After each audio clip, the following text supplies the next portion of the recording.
is parked on the train tracks, and there's a suspect handcuffed inside. And then suddenly, a train comes and... Well, first, let me tell you how all this got started.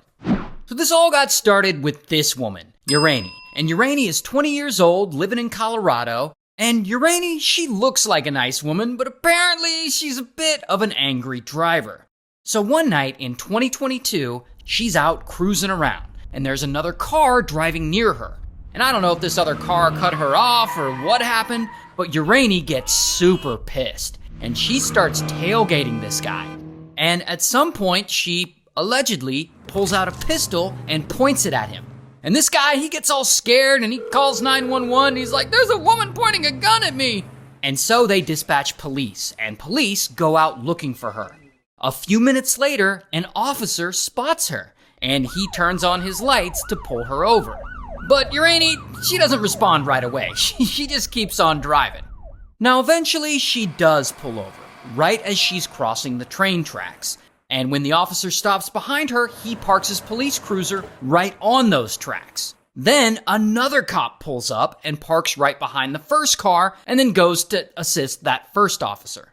Now, these cops think Uranie's got a gun, so they're treating her as if she possibly has one. And they're like barking orders at her, and she cooperates and does what she's told. Lift your hands up. Lift your hands up. Okay? Turn around. Turn around. Turn around.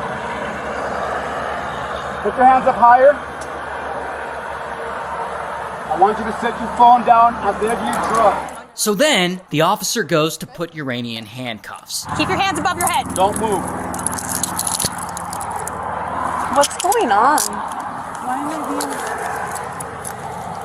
being... We'll explain everything in a second. Can I get my cell phone, please? No one else is in the truck, sir. Can I please get my cell phone? We'll get it for you. Then they take her to the officer's cruiser, that one that's still parked on the train tracks. Now at this point, Uranie doesn't seem to notice. I guess because she's in the middle of being arrested. The only thing that she seems to be concerned about is her cell phone. Why? What? Do you have anything on you that's going to poke me, stick me, hurt me? No, ma'am, but can I please get my cell phone? We'll get your cell phone in a second. Is there any weapons in the car? No, ma'am, there's nothing on There's no weapons in the car?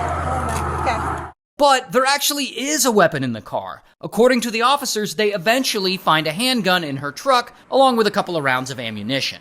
So at this point, they throw her in the back of the cruiser, and she has to wait there while the officers go to search her truck to see if they can find the gun that she was accused of pointing at that other driver. It took her a long time to pull over. I got a holster right here in the passenger seat. Okay. It took her a very long time to pull over. I'm going. Did you see her toss anything? She could have, because it took her a long time to pull over.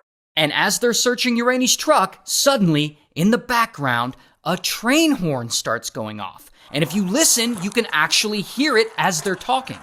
She could have, because when I was behind her, she was driving slow enough. Yeah. So she could have tossed something, but I lit Tossed it it out the window? She could have, out that window, but... And as they carry on, that horn keeps getting louder and louder. Because there's a freight train on the tracks, and it's getting closer and closer. Now, Uranie is still in the back of the police car, and I assume by now that she's probably seen this train because it's coming right at her. And I'm sure she's in the car freaking out, but there's nothing she can do. Not only are the doors locked, but she's handcuffed. And so she starts screaming for help, but I guess none of the officers hear her because they're still searching through her truck. But then, right in that moment, they finally seem to hear the horn and realize what's about to happen. No, that's time check. Oh my god. Oh my god. But by the time the officers realize the train is coming right toward that police car, it's too late to do anything, so they make sure to get the hell away from it so that they don't get hurt. Here's actually another angle where you can see the guy yelling to stay back. Move your car! Stay back! And then, of course, the train comes barreling in, and kaboom! It knocks the piss out of that police cruiser and sends it flying. And of course, poor Uranie goes with it. And the officers are like, "Oh shit!" And immediately, one of them calls for help. 346, patrol car was just hit by a train. Dispatch up to 346, get us medical emergent. The suspect was in the vehicle that was hit by the train.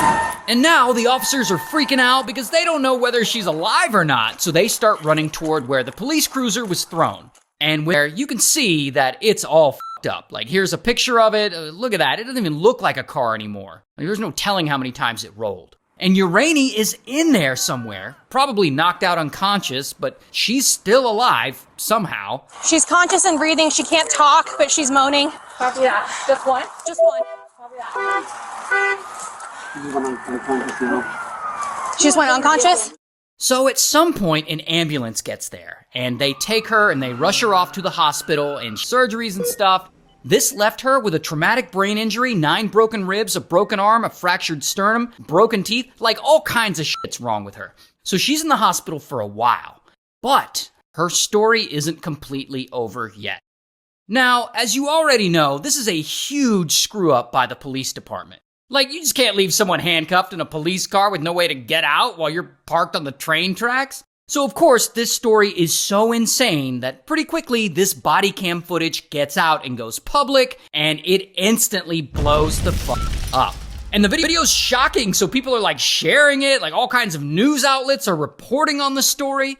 And this screw up was so bad for the police department that 2 of the officers are criminally charged, not just sued, but facing actual jail time over this. So in 2023, one of the officers goes to court, and she's found guilty of reckless endangerment and 3rd-degree assault, and she's fired from her job, and she's sentenced to supervised probation and community service. And I couldn't find a mugshot of her, but here's what she looks like in real life. What I saw and what you went through never leaves me.